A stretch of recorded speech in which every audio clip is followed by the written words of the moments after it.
I'm glad you're here with me today. Please like this video and stay till the end to hear my whole story, and let me know in the comments which state you're listening from. I'd love to see how far this reaches. That conversation happened 2 months ago, but my story really begins on a Tuesday morning in June, sitting alone in Columbus Regional Hospital, wearing a thin gown that tied in the back and left me feeling more exposed than the medical tests ever could.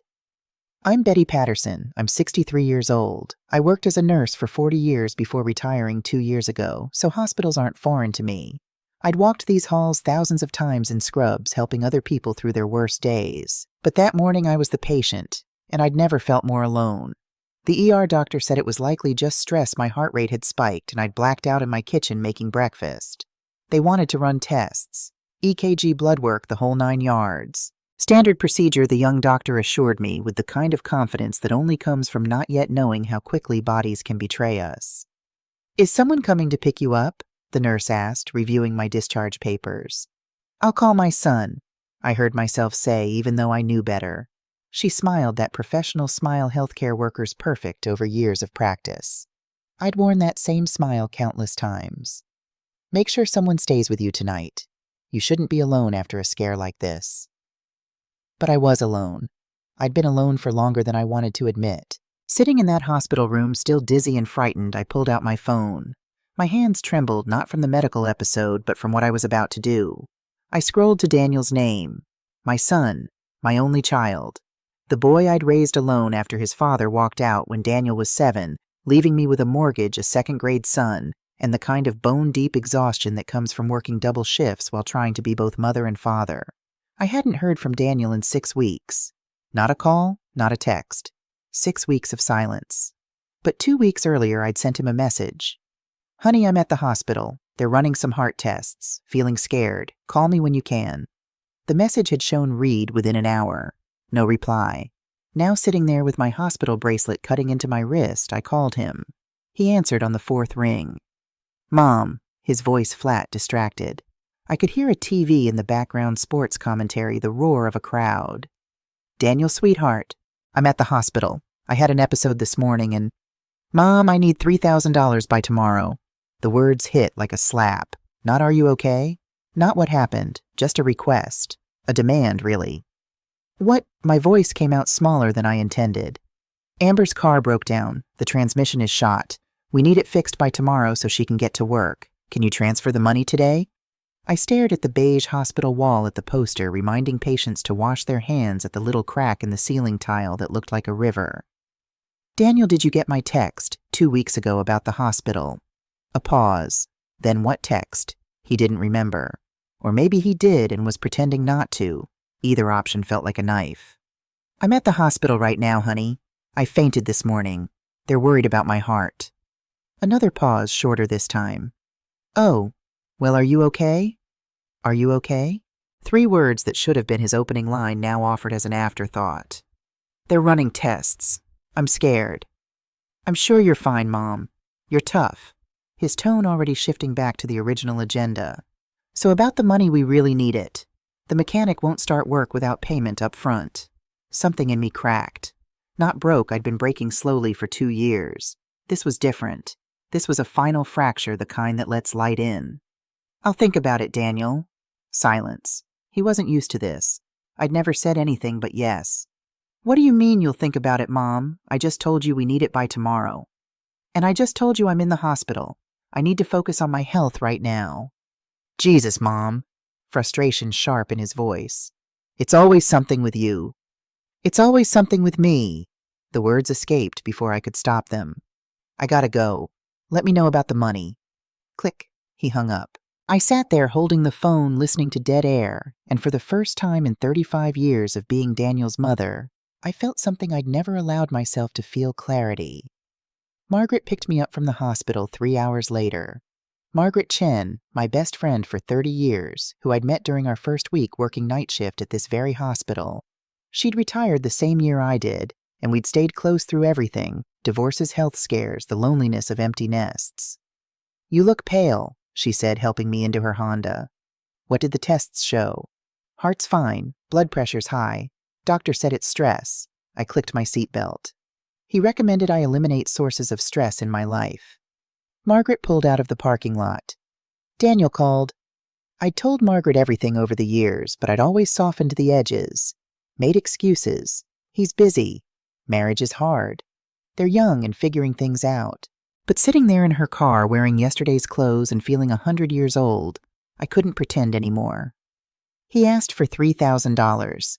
Didn't ask about my health until I brought up the hospital, then told me it's always something with me. Margaret's hands tightened on the steering wheel. She didn't say anything for a long moment. Then, Betty, I've been waiting 2 years for you to see it. See what everyone else sees, what you've been too loving to admit. We drove in silence for a few blocks. I watched Columbus pass by the window, the coffee shop where I used to take Daniel for hot chocolate after school, the park where I'd pushed him on swings until my arms ached, the life we'd built together that somehow had become just my life alone. When did it start? I asked quietly. When did I become just an ATM to him? Margaret pulled into my driveway. My house looked smaller than I remembered, more tired. The garden I'd neglected. The paint that needed touching up. All the things I'd let go because I was too busy working extra shifts to help Daniel and Amber with their endless emergencies. I think, Margaret said carefully, it started before you realized it was happening. These things always do. That night I couldn't sleep. At 2 a.m. I got up and made chamomile tea sitting at my kitchen table in the dark. This was the table where Daniel had done his homework while I studied for my nursing boards, where we'd celebrated his high school graduation, just the two of us, with a store-bought cake, where I'd cried the day he moved out for college proud and heartbroken in equal measure. I opened my laptop and did something I'd been avoiding for months. I logged into my bank account and started scrolling through statements. Not just recent ones. I went back 3 years to when Daniel married Amber. The numbers told a story I'd been too afraid to read. 3 years ago, June wire transfer, $15,000. Note Danny's house down payment. 2.5 years ago, September check, $8,000. Note Amber medical emergency. 2 years ago, December transfer, $4,500. Note car repair. 20 months ago, March transfer, $6,000. Note credit card debt. The list went on and on. Each entry a moment I remembered Daniel's voice on the phone, sometimes apologetic, sometimes urgent, always needing something. Amber in the background, her voice adding pressure. We wouldn't ask if we weren't desperate, Betty. I created a spreadsheet. Years of nursing had taught me to document everything. By 3 a.m. I had the full picture, total given over 3 years, $47,200. I stared at that number until it stopped looking like numbers and started looking like years of my life. Years of double shifts. Years of saying no to myself. No to the trip to Maine I'd always wanted. No to the new car when mine hit 200,000 miles. No to the retirement I'd earned. And what had I gotten in return? I opened a document and started writing. Not about money, about moments. Thanksgiving 2 years ago, Daniel and Amber promised to come. I'd cooked for 3 days his favorite dishes from childhood. They canceled 2 hours before dinner. Amber's family needed them more. My birthday last year, I'd waited all day for a call. Daniel texted at 11 p.m. Happy birthday, Mom. Sorry, crazy day. Christmas 6 months ago, I ate turkey for one and watched old movies pretending I preferred the quiet. My broken wrist 4 months ago, I'd fallen on ice and spent 6 weeks in a cast. Daniel visited once, stayed 20 minutes, spent 15 of them on his phone. When had the visits become transactions? When had my son started showing up only when he needed something? I pulled up Facebook, something I rarely used, and typed Daniel's name. His profile was public. I scrolled through his posts from the past year. My breath caught. 3 months ago, a check-in at Lucky Star Casino. Daniel and Amber dressed up, drinks in hand. Feeling lucky, 17 likes. Comments from friends. You guys are living the life. 2 months ago, a photo of an elaborate gaming computer setup. Finally upgraded. Been saving for this, 23 likes. 1 month ago, Amber's post. A brunch spread at the Garden Bistro, one of Columbus's priciest restaurants. Daniel tagged. Sunday brunch done right. I looked up the restaurant's menu. Brunch there cost $60 to $80 per person. I cross-referenced the dates with my bank statement. The casino check-in, 2 days after I'd sent them $3,000 for emergency rent. The gaming computer, 1 week after I'd sent $2,500 for medical bills. The expensive brunch, the same weekend they'd asked for money to catch up on utilities. My hands started shaking again, but not from stress, from rage. Clean, clarifying rage. They weren't struggling. They were spending. And I was funding their lifestyle while sitting in a paid-off house, eating soup for dinner, driving a car with 180,000 miles because I couldn't justify the expense of something newer. I looked at one more post. From my birthday. The day I'd sat by the phone waiting for a call that never came. It was a photo of Daniel and Amber at a resort. Mountains in the background. Champagne glasses raised. Much-needed getaway blessed. I checked my bank statement for that date. $2,000 withdrawal from my savings account. Daniel was an authorized user, something I'd set up years ago in case of emergencies. He'd withdrawn $2,000 on my birthday and used it to take his wife on a romantic vacation. And he hadn't even called to say happy birthday. I closed the laptop and sat in the darkness of my kitchen, listening to the hum of the refrigerator, the tick of the clock on the wall, the sound of my own breathing. For 35 years, I'd defined myself as Daniel's mother. It was my identity, my purpose, the thing that gave my life meaning. I'd sacrificed everything for that role. My 20s and 30s working myself to exhaustion, my 40s and 50s doing the same. Even my early 60s, when I should have been enjoying retirement, I'd kept picking up shifts to help him. And somewhere along the way, I'd stopped being a mother and become a resource. Not a person. A bank account with emotions that could be manipulated when necessary. The sun was starting to rise when I made my decision. I called Margaret. She answered, voice groggy. "Betty, it's 5:30 in the morning. I need your help," I said, "and I need you not to judge me for what I'm about to do. I've known you for 30 years, honey. Nothing you say could make me judge you." "I'm going to test him," I said. "I need to know if there's anything left of my son that actually loves me. Not my money, me." "What kind of test?" "I'm going to ask him to visit. Not for money. Not for anything except to see his mother. And if he can't do that," my voice cracked, "then I'll know." Margaret was quiet for a long moment. Then she said, "I'll come over. Put the coffee on." At 10 a.m. I called Daniel. My hand was steady now. I'd rehearsed what to say. He answered on the first ring. "Mom, did you think about the money we really need it by today?" "Daniel, can you come visit me? I need to talk to you about something." A pause. "Visit like come to your house?" "Yes. Today if possible. Tomorrow if not." "What's this about?" Suspicion in his voice now. "It's not about money," I said. I haven't seen you in months, sweetheart. I need to talk to you." "Mom, this week is crazy. I'm slammed at work. Can we do next month, maybe?" "Next month, always next month." "I'm not feeling well, Daniel. The hospital." "You're fine, Mom. The doctor said it was stress, right? You're tough. You've always been tough." He sighed, impatient. "Look, I really need an answer about the money. Can you transfer it or not?" There it was, the truth I'd been avoiding. "Daniel, I'm your mother. I'm asking you to visit me. Not for money, just to visit." "And I'm telling you I'm busy." "Jesus, Mom, you're being really needy right now." Needy. I'd worked myself into exhaustion for 35 years, given him nearly $50,000 in 3 years, and asking to see my son made me needy. "I see," I said quietly. "So about the money. I need to think about it." "Mom, I'll call you back." I hung up before he could respond. Margaret, sitting across from me at the kitchen table, reached over and squeezed my hand. "You have your answer." I did. And it hurt worse than any physical pain I'd ever felt. But I also felt something else. Something I hadn't felt in years. The next morning, Daniel called. I was in my garden trying to feel normal, trying to pretend my world hadn't shifted on its axis. I saw his name on the screen and let it ring twice before answering. "Mom?" His voice had that edge I'd come to recognize the tone he used when he was about to ask for something he knew I wouldn't like. "We really need to talk about the money. The mechanic won't hold the appointment." I pulled off my gardening gloves. "Daniel," I said, "no." Silence. Complete shocked silence. "What do you mean, no?" "I mean I can't give you $3,000 right now. I have medical bills from the hospital. I need to be careful with my money." "You have insurance," his voice rising. "We don't have options here, Mom.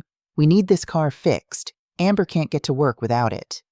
"Daniel, you work in IT. You make decent money. And Amber has a job too. Why can't you handle a $3,000 emergency?" "Because we have expenses. Rent, utilities, everything costs more than you realize." I thought about the casino photos, the expensive brunch, the gaming computer. "I'm sure you'll figure it out," I said, my voice calm. "You're both adults." "Are you serious right now?" Anger crackling through the phone. "You know what, Mom? I'm tired of this. Every time we ask for help, you make us feel guilty about it." My chest tightened. "Make you feel guilty, Daniel? I've given you nearly $50,000 in 3 years and never asked for a single thing in return except to maybe see you once in a while." "There it is. The guilt trip. We have lives, Mom. We can't drop everything whenever you feel lonely." Lonely. He said it like an accusation. "Daniel, no, you know what, I'm done with this. Don't call me anymore. I'm tired of you and your requests. My requests." The words came out as a whisper. "What requests have I ever made? This needy, clingy thing you do. It's exhausting. We'll figure out the car ourselves. Don't worry about it. Don't worry about us." The line went dead. I stood in my garden holding my phone surrounded by tomato plants I'd been carefully tending. The morning sun was warm on my face. Birds were singing. Everything looked exactly the same as it had 10 minutes ago. But everything was different. My son had just told me not to call him anymore. And the strangest part, I felt relieved. Margaret came over that afternoon and found me in the kitchen surprisingly calm. "I heard his voicemail," she said. I'd called her right after, unable to process it alone. "Betty, I'm so sorry." "Don't be." I poured us both tea. He finally told me the truth. I should thank him for that. The truth. That I'm a burden. That my love is an inconvenience. That the only value I have is financial. I sat down across from her. "At least now I know." Margaret studied my face. "You seem different." "I feel different. Is that wrong? Should I be falling apart? Honey, there's no right way to feel when your child breaks your heart." I wrapped my hands around my mug. "I keep thinking about this patient I had years ago, Mrs. Kowalski, 92 years old, dying of cancer. Her daughter visited once in 6 months to ask her to co-sign a loan. Mrs. Kowalski cried after she left. She said, 'I gave her life and she's taking mine.' You're not dying, Betty." "No, but I was letting him kill who I am. Every time I said yes when I should have said no, every time I made excuses for him, every time I waited by the phone, I was choosing him over myself. And he doesn't even want me. He just wants my money." Margaret reached across the table. "So what are you going to do?" I thought about that for a long moment. "I'm going to choose myself for once, and I'm going to see what happens when I stop being his safety net." I didn't call Daniel. Not that day, not the next week, not the week after that. And he didn't call me. 8 weeks passed. 8 weeks of silence that felt like learning to breathe in a new atmosphere. The first week was hardest. I'd reach for my phone a dozen times a day, muscle memory telling me to check for messages from him. But there were none. He'd meant what he said. "Don't call me anymore." By the second week, I started filling the empty spaces. I went to the library's book club meeting I'd been putting off for months. 6 women all around my age discussing the Midnight Library. After the meeting, Helen Morrison invited me to join them at the coffee shop next door. "We've seen you at the library before," Helen said, a retired teacher with kind eyes and silver hair. "But you always seem to be in a hurry."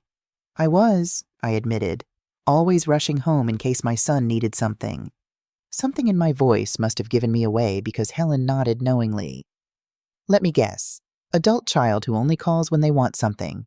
I stared at her. "How did you know?" "Honey, look around this table." I did. 6 women all nodding with recognition. "My daughter," Helen said quietly, "didn't speak to me for 3 years because I wouldn't co-sign for a house she couldn't afford. 3 years. But when she finally came back, it was on different terms. Healthier terms." By week 3, I started volunteering at the county animal shelter. That's where I met Charlie, a 12-year-old beagle mix whose owners had surrendered him when they moved to a retirement community that didn't allow pets. He'd been there for 4 months, overlooked because everyone wanted puppies. "Nobody wants the old ones," the shelter manager said sadly, "even though they have so much love left to give." I looked into Charlie's graying face, and he looked back at me with eyes that understood abandonment. "I'll take him," I said. By week 4, I'd established a routine. Morning walks with Charlie, volunteering 3 afternoons a week, book club on Thursdays, coffee with Margaret on Saturdays. My calendar, which had been empty except for hopeful blocks marked, "Maybe Daniel will visit," was now full of things I actually wanted to do. By week 6, I realized something startling. I was sleeping better. My blood pressure, which I checked weekly, had dropped 15 points. The tension I'd been carrying in my shoulders for years had eased. I was happier without my son in my life than I'd been with him in it, and that realization hurt worse than anything he'd said. Week 8, on a Tuesday evening, I was making dinner, just pasta with vegetables, nothing fancy, when my phone rang. Daniel's name flashed on the screen. My hand reaching for the phone trembled. Not with hope, with something else. A kind of crystalline clarity that had been building over 8 weeks of silence. I answered. "Mom," his voice urgent, almost panicked. No greeting, no small talk. "Mom, we need your help. It's an emergency." I put the phone on speaker and continued chopping vegetables. "What kind of emergency? We're going to be evicted. We need $2,500 by Friday or we're out on the street. Can you transfer it today? $2,500. Not $3,000 for a car. A different emergency." Or maybe there had never been a car problem at all. "Daniel, didn't you fix Amber's car?" A pause. "What, the transmission? The $3,000 emergency 8 weeks ago." "Oh, yeah, we figured it out, but now we're behind on rent because we had to pay for that, and..." "How are you behind on rent? You both work." "Mom, are you going to help us or not?" "We're desperate here." I turned off the stove, moved to the kitchen table where I could see my garden through the window. Charlie asleep in his bed. My life small and quiet, and mine. "Daniel," I said, my voice steady, "you told me not to call you anymore. You said you were tired of me and my requests, so I respected that. I haven't called. I was stressed. I didn't mean it. I think you did. And honestly, it was the most honest you've been with me in years. Mom, please, we're going to be homeless. I'm sorry to hear that, but I can't help you." "Can't or won't?" "Both." Silence. Then, "What?" "I'm sorry," I said, and I meant it. Not sorry for him, sorry for myself, for the years I'd wasted, for the illusion I'd believed. I don't know who you are. I don't have a son who treats his mother the way you've treated me. So I can't help you because you're a stranger to me now." I hung up. The phone immediately started ringing again. I turned it off, and then I sat at my kitchen table with my cooling pasta and my sleeping dog, and I felt something I hadn't felt in decades. Peace. The calls and texts started within minutes. My phone, when I turned it back on an hour later, showed 23 missed calls. I opened the text thread. "Daniel, Mom, this isn't funny. Call me back." Daniel, "We're serious about the eviction. We need that money today." Daniel, "You're really going to let us be homeless?" Then Amber started texting. I'd only gotten a handful of texts from her in 3 years, usually brief and formal. Now they came rapid-fire. Amber, "Betty, I don't know what's going on, but Daniel is really stressed. We genuinely need help." Amber, "It's cruel to ignore us like this." Amber, "We've always been there for you, and this is how you repay us." I read that last message 3 times. Always been there for me. When I broke my wrist, when I had my cancer scare, when I was hospitalized 8 weeks ago. The texts continued. Amber, "You're a bitter old woman. Daniel only stayed in touch because I told him he should. He wanted to cut you off years ago. You should be grateful we even bothered." I took a screenshot of that message. Then I read it again. There it was. The truth, unvarnished and ugly. Daniel had wanted to cut me off years ago. But Amber had kept him connected not out of love or duty, but because I was a resource, an ATM, a backup plan, and she'd just admitted it in writing. I felt Margaret deserved to see this. I forwarded her the screenshot. Her response came immediately. "Oh, Betty, I'm coming over." Margaret arrived 20 minutes later with a bottle of wine and a fierce expression. "That woman just confessed to financial exploitation." "Did she?" "Daniel only stayed in touch because I told him he should." "That's admitting they were using you, Betty. That's manipulation." I poured us both wine. "What do I do with this information?" "First, you save everything. Every text, every call log, every voicemail. Second, you talk to someone who knows about this kind of thing." "Like who?" "Remember Patricia Mendez from book club? She's an elder law attorney. She specializes in exactly this financial exploitation of seniors by family members." "I'm not a senior," I protested. Margaret gave me a look. "Betty, you're 63 years old and your family is trying to manipulate you out of your retirement savings. That's literally what Patricia does. I thought about Mrs. Kowalski dying in that hospital room crying over her daughter's greed. I thought about my bank account nearly $50,000 lighter. I thought about the years I'd worked myself to exhaustion while Daniel and Amber went to casinos and expensive brunches. Okay, I said, I'll call her. But before I could call Patricia, I decided to do something I'd been avoiding. I needed to really understand who my son had become. And in 2024, that meant social media. I opened Facebook and went to Daniel's profile. This time I didn't just scroll through recent posts. I went back, months, years, looking for patterns. What I found made my stomach turn. 14 months ago, check-in at Rivers Casino. The date 3 days after I'd sent them $6,000 for credit card debt. 11 months ago, photo of Amber's new designer purse. Caption, she deserves it. The date 1 week after I'd sent them $2,000 for urgent utility bills. 8 months ago, dinner at the Refectory, Columbus's most expensive restaurant. Multiple cocktails, steaks, dessert. Based on the menu prices, I looked up easily $300 for two. The date, 4 days after I'd sent them $1,500 for grocery money because we're broke. Every single time I'd sent money, it had been followed within days by posts showing them spending extravagantly. Not just spending celebrating, treating themselves, living well, while telling me they were desperate, while telling me they were struggling, while taking money from a retired nurse who was eating soup for dinner to save money. I went deeper. I looked at comments on their posts. One caught my eye from someone named Jake Sullivan. On a post about their anniversary dinner at a steakhouse, Jake. Dude, didn't you just tell me you were broke? Daniel, mom came through LOL. Amber, family is everything. I stared at that exchange. Mom came through, like I was a vending machine. Press the right buttons, get what you need. I clicked on Jake's profile. His info said he'd gone to Ohio State, the same university Daniel attended. I sent him a message. Hi Jake, I'm Daniel Patterson's mother, Betty. I hope this doesn't seem strange, but I saw your comment on Daniel's post, and I'm trying to understand some things about my son's life. Would you be willing to talk to me? I didn't expect a response, but it came within an hour. Mrs. Patterson. Of course I remember you. You helped me move into the dorms freshman year. I'd be happy to talk. Can I call you? 20 minutes later, my phone rang. Mrs. Patterson, it's good to hear from you, Jake said, his voice warm, genuine. How are you? We made small talk for a few minutes, then I asked the question I needed answered. Jake, are Daniel and Amber in financial trouble? A long pause. Mrs. P, I don't want to overstep. Please, I need to know the truth. He sighed. Honestly, no. Daniel makes good money in IT, probably $70,000–$80,000 a year. Amber does marketing part-time, brings in maybe $30,000. They're not rich, but they're not struggling either. My heart sank even though I'd already known. Then why do they always need money? Jake finished. Mrs. P, I don't know how to say this kindly, so I'll just say it. Amber's expensive.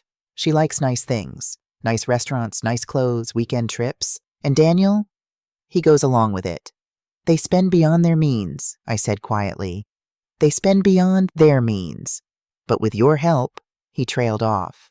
Look, I probably shouldn't tell you this, but a few months ago we all went out for drinks. Daniel had a few too many and was complaining about rent. Amber shut him up real quick. She said, and I quote, "Your mom worked for 40 years. She can share. That's what mothers do." I closed my eyes. She said that. I'm sorry, Mrs. P. After that night, I kind of distanced myself from them. It didn't sit right with me. After we hung up, I sat in the growing darkness of my living room. Charlie climbed onto the couch next to me, resting his gray muzzle on my lap. That's what mothers do, I repeated to the empty room. No, that's what doormats do. And I was done being one. Sunday morning, I was on my knees in the garden planting fall mums when I heard a car door slam. I looked up to see Daniel's beat-up Honda in my driveway. My heart rate spiked, but I stayed calm. I'd prepared for this. After talking to Jake, after seeing the evidence, after 8 weeks of clarity, I knew this moment would come. They both got out. Daniel looked terrible unshaven, wearing sweatpants and a stained Ohio State t-shirt. Amber, by contrast, was dressed in expensive-looking athleisure wear, her blonde hair perfect despite the morning hour. I stood up, pulled off my gardening gloves, and walked to the porch. But I didn't invite them in. Mom! Daniel's voice was rough, desperate. We need to talk. Then talk, I said evenly. Can we come inside? No. Amber's perfectly made-up face registered shock. Betty, we're family. Are we? I kept my voice level calm. Amazing how much strength comes from knowing you're doing the right thing. When was the last time you visited me without needing money? Daniel shifted uncomfortably. That's not fair. What's not fair is lying to your mother about being broke while posting pictures from casinos and expensive restaurants. His face went pale. You looked at Facebook. I did. 14 months of evidence that every time I sent you emergency money, you spent it on luxuries. Amber stepped forward, her expression hardening. What we do with our money is our business. It becomes my business when it's my money you're spending. I pulled out my phone, open to the screenshot of her text. You said Daniel only stayed in touch because you told him to, that he wanted to cut me off years ago. Is that true, Daniel? My son couldn't meet my eyes. Is it true? Sometimes, he said quietly. Sometimes I thought it would be easier. Easier than what? Easier than calling your mother once in a while. Easier than visiting. Easier than treating me like a human being instead of a bank account. You don't understand, Amber snapped. We have expenses. Rent in Columbus is insane. We're barely scraping by. I held up my phone, scrolling through screenshots I'd prepared. Rivers Casino 3 days after I sent you $6,000. The Refectory 4 days after I sent $1,500. Sunday brunch at the Garden Bistro. Enough. Amber's mask shattered completely. So we like to enjoy life. So what, you're sitting on pension and Social Security while your own son is about to be homeless. What kind of mother does that? The kind who finally realized her son stopped being her son a long time ago. I looked at Daniel. When did it happen? When did I stop being your mother and start being your ATM? He opened his mouth, closed it. Then finally, I don't know, Mom. Maybe after I married Amber. She made me see things differently. See what differently? That you owed me. For Dad leaving. For being a single parent. For all of it. There it was. The poison that had been dripping into our relationship for 3 years. I owed you, I repeated softly. Daniel, I gave you everything I had. My 20s, my 30s, my 40s. I worked myself to exhaustion to raise you. And you think I owed you more? Amber grabbed Daniel's arm. Come on, we're wasting our time with her. She's made her choice. But Daniel was staring at me with an expression I'd never seen before. Something between realization and shame. I'm sorry, he whispered. Sorry you hurt me, or sorry I stopped giving you money. He didn't answer. That's what I thought, I said. Goodbye, Daniel. I walked into my house and closed the door. Through the window, I watched them argue by the car, Amber gesturing wildly, Daniel standing with slumped shoulders. Then they drove away. I sank down against the door, and for the first time since this all started, I cried. Not for the son I'd lost, for the son I'd never really had. Charlie came over and pressed his warm body against mine.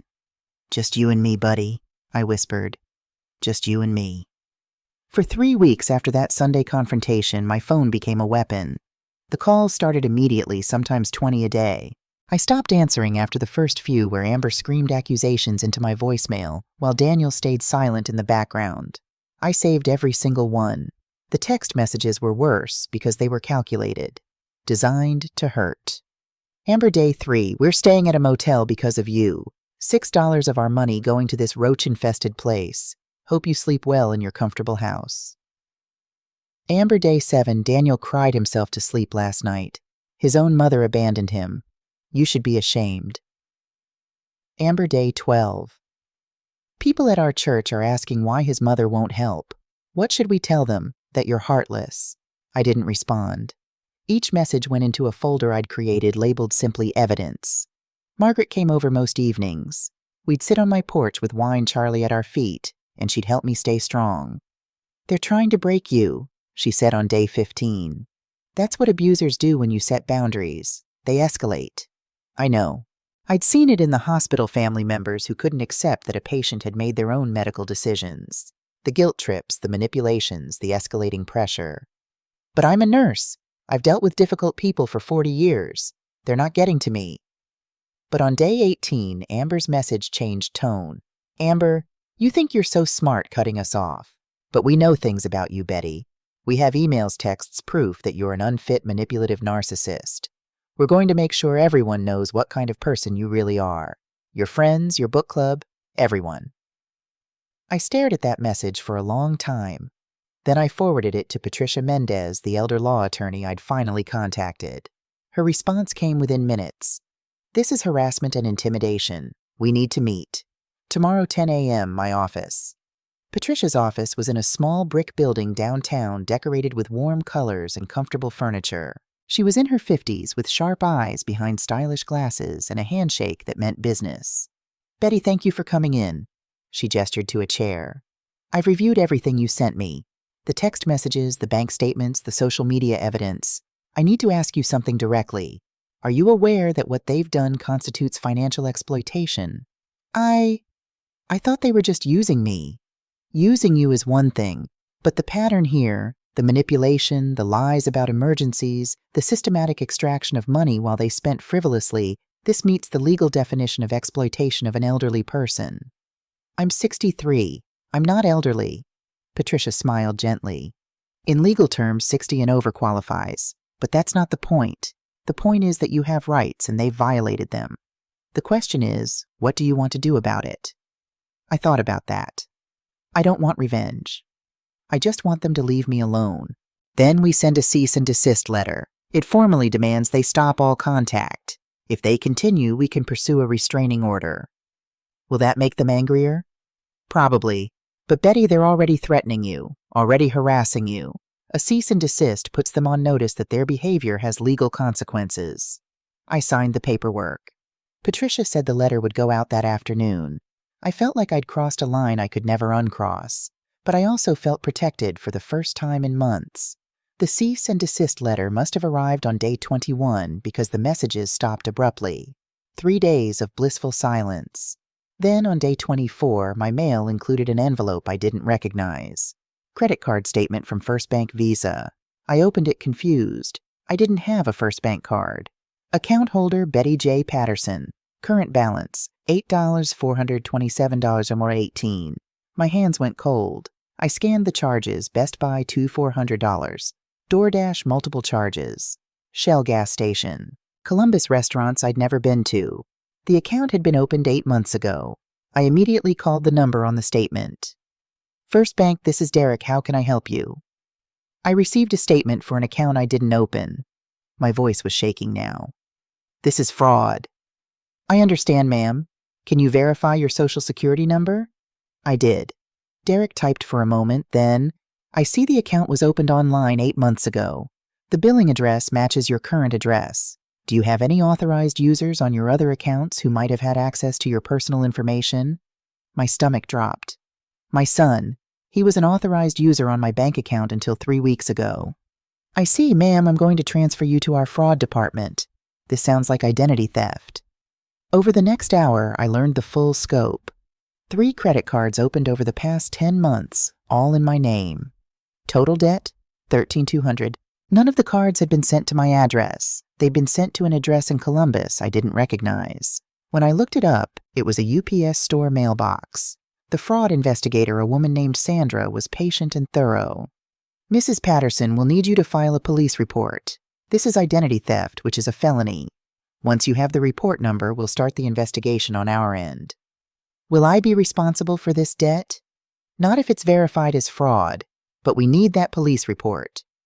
I hung up and immediately called Patricia. "Betty, this changes everything," she said after I explained.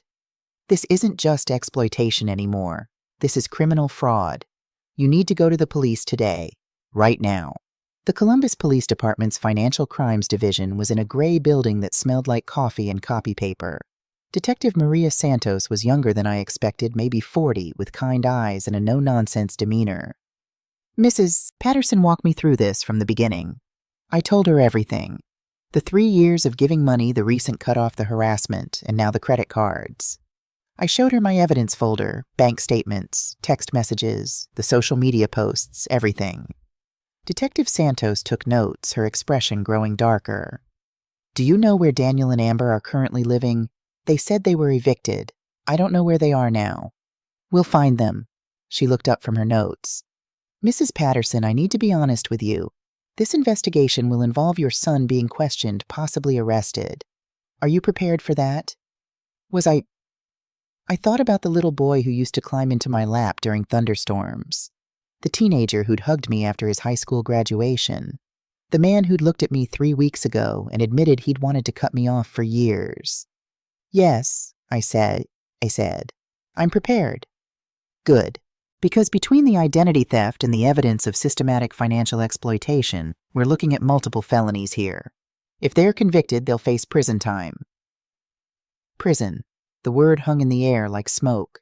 Detective Santos must have seen something in my face because she leaned forward. Mrs. Patterson, I work financial crimes. I see this more than you'd think, adult children stealing from their parents. And every time the parent struggles with pressing charges because they still love their kid. But let me ask you, if a stranger had done this to you, would you hesitate? No. Then don't hesitate now. Your son made his choices. You're just making sure there are consequences. I filed the report. Case number 2024 FC 8847. It felt like signing away the last piece of my old life. 6 weeks later, Detective Santos called. We arrested Daniel and Amber this morning. Both are being charged with identity theft, credit card fraud, and financial exploitation of an elderly person. I was in my garden when she called, planting bulbs for spring. Charlie was snoozing in the sun. It was a beautiful October day, the kind of day that makes you glad to be alive. Are they in jail? They'll be arraigned tomorrow. Bail hearing after that. She paused. Mrs. Patterson, there's something else you should know. Amber Morrison, that's not her real name. Her legal name is Amber Jean Morrison, but she's gone by different variations in different states. We found 2 prior arrests for fraud. Different states, different victims. In both cases, she targeted men who had aging parents with money. The world tilted. Daniel he's not the first third that we know of. The pattern's identical: marry or date. The man isolate him from friends and family, systematically extract money from the parents through manufactured emergencies, then disappear when the money runs out. Daniel might be a victim here too, Mrs. Patterson. Amber's a professional con artist. I sat down hard on my garden bench. Does Daniel know? He's claiming he didn't. Says he thought the credit cards were ones you'd given him permission to open. Whether that's true, she sighed. That's for the courts to decide. After we hung up, I sat in my garden for a long time, watching the shadows lengthen. Charlie eventually wandered over and put his head on my knee. Part of me, a small stubborn part, wanted to believe Daniel was completely innocent, that Amber had manipulated him, controlled him, turned him into someone he wasn't. But I remembered his face when Amber had said Daniel wanted to cut you off years ago. He hadn't denied it. He'd looked away. Maybe Amber had accelerated his worst impulses, but those impulses had been there all along. 3 months later, I received a letter. The return address was Franklin County Jail. I held it for a full day before opening it. Margaret was with me when I finally did. The handwriting was Daniel's. I'd know it anywhere. Dear Mom, I don't expect you to read this. I don't expect anything from you anymore. But my lawyer says I should write it anyway, so here it is. I'm guilty. Not of everything they're charging me with. I swear I didn't know about Amber's past, didn't know she'd done this before, but I'm guilty of using you, of letting her convince me that you owed me something, of choosing the easy way instead of the right way. My lawyer worked out a plea deal. If I testify against Amber and plead guilty to the fraud charges, I'll get 14 months instead of 3 years. I'm taking it. I deserve it. Amber got 18 months. She's still claiming she's innocent, that you're a liar, that this whole thing is you trying to control us. I don't talk to her anymore. Sitting in here away from her, it's like waking up from a dream. A really messed up dream where I convinced myself that my mother, the woman who raised me alone, who worked herself sick for me, was somehow the villain. I don't know if you'll ever forgive me. I don't know if I deserve forgiveness. But I want you to know you were a good mother. The best mother. I was a terrible son. I'm sorry, Mom, for all of it. Love, Daniel. I read it 3 times. The first time I cried. The second time I felt numb. The third time I felt something I didn't expect: relief. He saw it. Finally, he saw what he'd done. Margaret squeezed my hand. What are you going to do? I don't know yet. It took me 2 weeks to write back. I must have drafted it 20 times before settling on 4 sentences, Daniel. Thank you for your honesty. I forgive you, but I cannot have you in my life. Use this time to become the man you should be for yourself, not for me. Mom, I mailed it and tried not to think about what it cost me to write it. 1 year later, I'm 65 now. Daniel was released 3 months ago after serving 14 months with good behavior. I know this because he sends me a postal money order every month 50 with a note that always says the same thing, paying you back, no strings. We don't speak, we don't email. We exist in each other's lives as a transaction now, which is both sad and somehow appropriate. I hear things occasionally through distant relatives through the grapevine. He moved to Cincinnati. He's working an entry-level IT job. He's in therapy. He's trying. I hope he is. For his sake, not mine. Amber served her full sentence and was immediately extradited to Nevada, where she'd violated probation on a prior fraud conviction. I don't think about her anymore. My life now barely resembles the life I had 2 years ago. I'm sitting on my porch on a Saturday morning, Charlie at my feet, drinking coffee and watching the sun rise.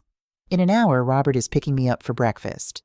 Robert Chen, Margaret's cousin, a retired English teacher who lost his wife 5 years ago. We met at Margaret's birthday party 6 months ago and discovered we both love old movies and bad puns and comfortable silence. We're not in love. We might never be. But we enjoy each other's company, and that's enough for now. My book club meets on Tuesday. We're reading Tomorrow and Tomorrow and Tomorrow, and I actually finished it early because I couldn't put it down. Helen and I have lunch planned for Thursday. On Friday, I'm volunteering at the animal shelter. They're having an adoption event and need extra hands. My calendar is full, not with obligations or guilt or waiting for phone calls that never come. Full with choices I've made for myself.